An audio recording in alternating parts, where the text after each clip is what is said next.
నందేమో నాన్నకి సింహం నీ అమ్మకి వాహనమై ఉండలేదా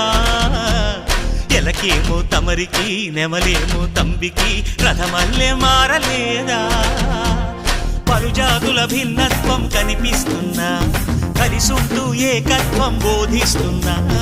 ఎందుకు మాకి హింసావాదం ఎదిగేటందుకు అది ఆటంకం నేపరం మాకు సోదర భావం మార్పులు మాలో కలిగేలా ఇవ్వు భరోసా గం గణపతి గం గణపతి గం గణపతి జై జై గణేశ జై కొడత గణేశ జయములిప్పు బొజ్జ గణేశ హై హై గణేశ అడిగేస్తా గణేశ అభయమిప్పు బుజ్జి గణేశ